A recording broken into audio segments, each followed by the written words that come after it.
Tofa ana wata sai ga wata, yanzu asirin sojoji masu garkuwa da mutane ya tonu.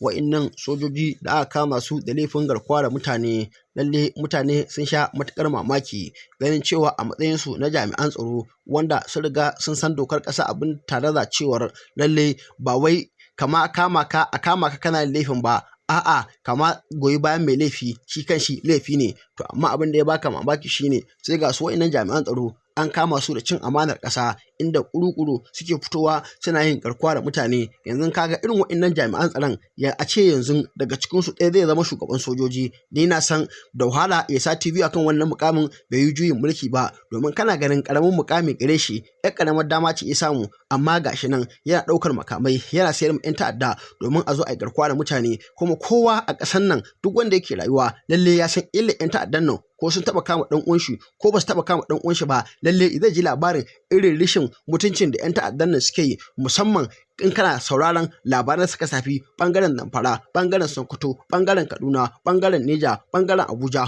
Kullum in kana sauraron labarai sai ka ji an ce 'yan bindigan nan sun kai hari sun kashe mutane 200, 300, sannan kuma sun yi garkuwa da wasu sun tafi da su daji. Ga su kuma su 'yan ta'addan nan ba mutane ne masu ka'ida ba, domin zalunci ne. Ko da wani lokaci idan sun yi garkuwa sun kama mutane sun tafi da su daji, abin da zai baka matsala shine za su ce a basu kimanin kuɗi miliyan kaza. Idan kuma kai ka zamanto baka da wannan kuɗin ka samu ko da rabi ne ka je kai ma 'yan bindigan nan, to ka fa ƙara asara ne. A ƙarshe su karɓi wannan kuɗi kuma sanin ɗan uwan naka ba za su sake shi ba kuma su kashe shi. Wani lokaci kuma idan suka tara cin amana sai sun yanka kuɗi adadin abin da suka daga dama a ɗauki kuɗin a basu, sannan kuma wanda suka yi garkuwa da su ɗin su kashe su. Amma ko da wani lokaci irin babban malami Sheikh Murtala Ashada ko irin babban malami Sheikh Bello Yabo sukan fito su shawara ga mutane cewa duk ɗan bindiga idan ya zo kama ka lalle ku yi damban mutuwa da shi, in kwanan ka ya ƙare ka mutu, in kuma kwanan shi ya ƙare shi ya mutu. Domin ko da wani lokaci ɗan bindiga in ya zo kama ka idan ka kashe shi ka kashe katon banza, har a lahira Allah ba zai tambaye ka ba. In kuma shi ya kashe ka lalle kai kuma ka shahara. To amma abin da zai baka mamaki ka rasa mutane me yasa ba su amfani da wannan abubuwan da malamai suke faɗa. Wai sai kaga 'yan bindigan da sun zo wani lokaci za ga yara ƙanana ne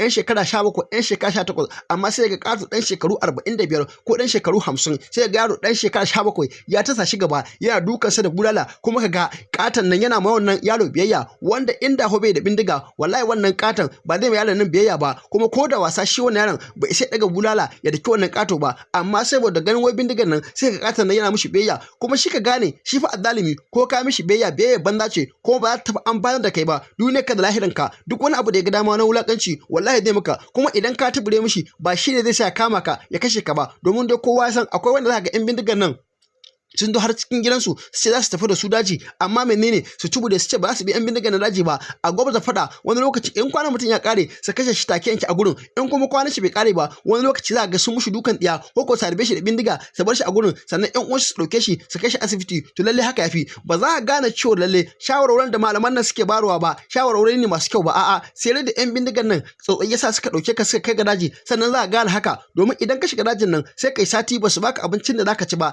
sannan ba a bari kai wanka ba, kai kwarkwata ta ishe ka. Ga rana in lokacin zafi ne haka za su barka a rana ta dinga dukan ka, in kuma lokacin sanyi ne haka shi ma sanyi zai dinga dukan ka. Sannan babu wanka a gurin nan, babu wanki, a nan za ka kwana, a nan za ka yi kashi, a nan za ka yi fitsari, kai duk wani wulakanci da ka sani a nan gurin za a yi maka shi. Ko kwanan nan yanzu akwai wanda ya fito hannun 'yan bindigan nan a jihar Zamfara, inda wuta suka ɗauka suna ƙona jikin mutane, haka suke yi wa mutane azaba da wannan wuta. A ƙarshe wani a haka zai mutu.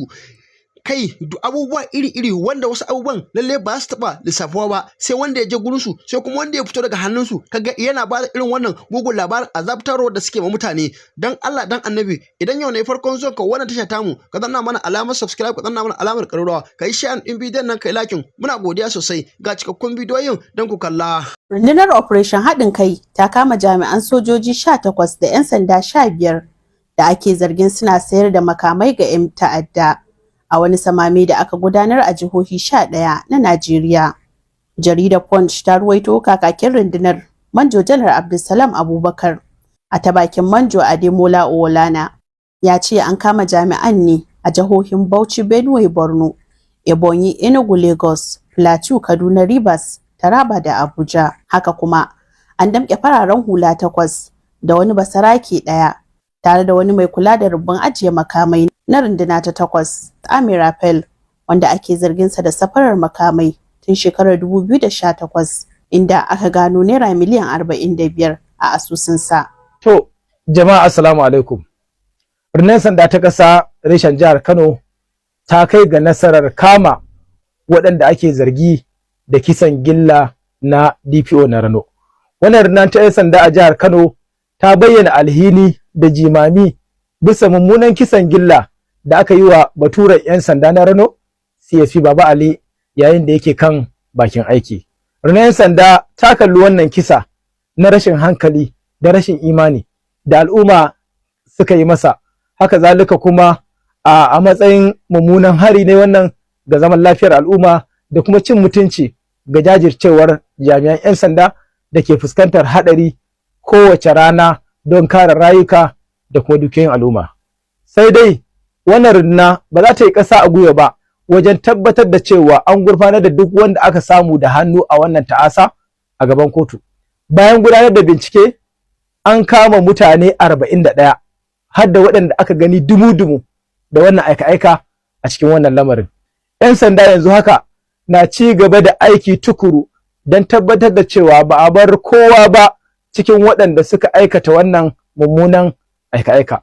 Kwamishinan 'yan sanda na jihar Kano, CP Ibrahim Adamu Bakori, ya tabbatar da al'umma cewa rundunar nan ta 'yan sanda a jihar Kano za ta ci gaba da jajircewa wajen kare rayuka da kuma dukiyoyin al'umma a faɗin jihar Kano baki ɗaya. Haka zalika ba za ta yi ƙasa a gwiwa ba don ganin cewa ta ci gaba da tabbatar da tsaro da zaman lafiya da kuma kama duk waɗanda suke da hannu a wannan aika-aika zuwa wato ga gaban shari'a. A zuwa wannan lokaci an samu nasarar kama mutane 41 a ciki da waɗanda aka gani hannu dumu-dumu sun aikata, ko in ce suna aikata wannan aika-aika a wannan lokacin. Rundunar sanda na ƙara godiya ga al'ummar jihar Kano na fahimta da suka yi da ta'aziyya da ake yi, sannan kuma da haɗin kai da ake bamu a kowane lokaci. Haka zalika muna kira ga al'umma, muna ƙara ci gaba da kira akan cewa a ci gaba da tabbatar da an ba da gudunmawa na zaman lafiya. Wannan gudunmawa da ƙoƙari da ake mana muna godiya, kuma insha Allahu ba za mu yi ƙasa a gwiwa ba don ci gaba da tabbatar da cewa an zauna lafiya a jihar Kano. Mun ƙara jajircewa wajen kare rayuka, lafiya da kuma dukiyoyin al'umma. Haka zalika rundunar ta karrama shi wannan marigayi CSP Baba Ali tare da yaba wa jarumanta da suka sadaukar da wato rayukansu don ganin cewa sun ci gaba da tabbatar da tsaro, duk da yake cewa a wannan aiki ana fuskantar haɗura daban-daban domin kare al'umma. Mai sanarwa SP Abdullahi Haruna Kiyawa, kakakin na 'yan sandan jihar Kano, a madadin mai girma kwamishinan 'yan sandan jihar Kano CP Ibrahim Adamu Bakori PhD.